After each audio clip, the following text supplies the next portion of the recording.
Thank you for joining me today. And so we are continuing with being unmoved, standing for God, and how to be unmoved, how to really stand for Him. Look, today we're looking at stand firm to the end. Stand firm to the end. Oh, I wish I had time to go into statistics of people who start something and then they quit. You know, I've been encouraged with. I saw these people I led to the Lord, and I counseled and helped, and they were coming to Bible study and serving God, and they dropped off. They didn't go to another church. They dropped off.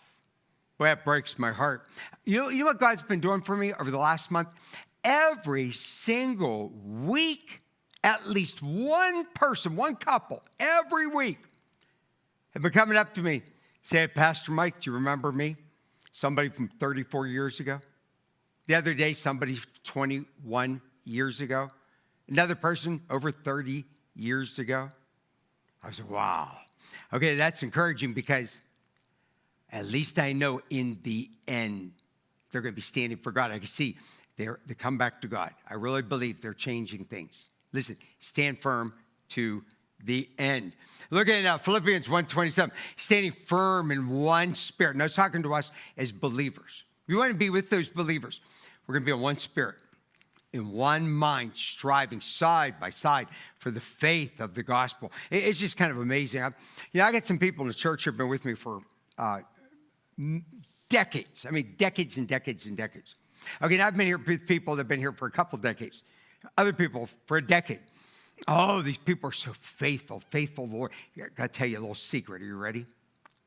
They joined what is known as the 30% club. This is national average. So you get into church, you got 70%, and they're all firing on the Lord. Now, we all do this, but the 70%, they dropped off. Oh, they start up somewhere again or whatever, and then they drop off, and they start again, they drop off. Yeah, I got 30%. It'll just keep on going. But here's talking about this group, which I wish was 100%. They're rubbing shoulders to shoulder with other believers. We're working together. I want you to join this crowd with me here. We have them in our church. Look here.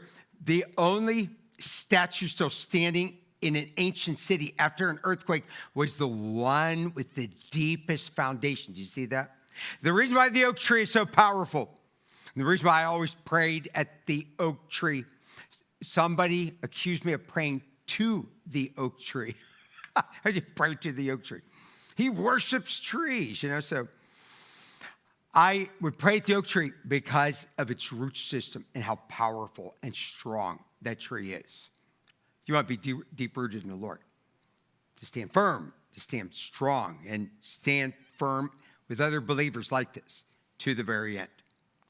2 Timothy 4:7, he said, I have fought the good fight. I have finished the race. I have kept the faith.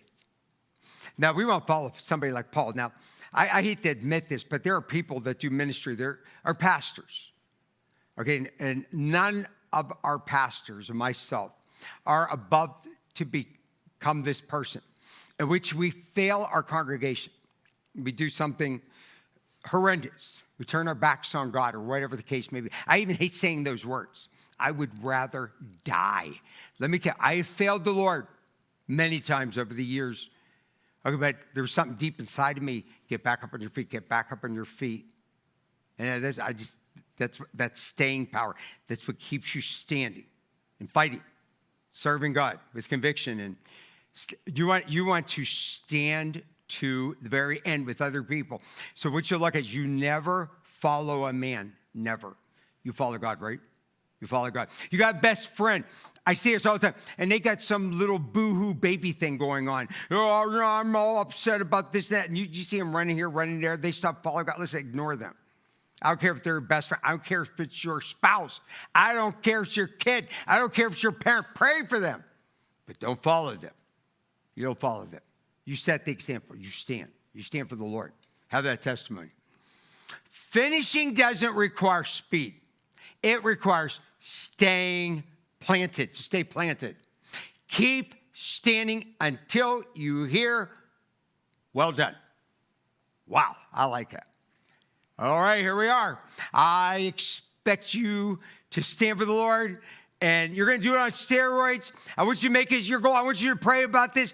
But you know how you do it? You just tell God you're going to do it. That's it. Speak it, share it, find other people that also want to do it, and rub shoulders with them.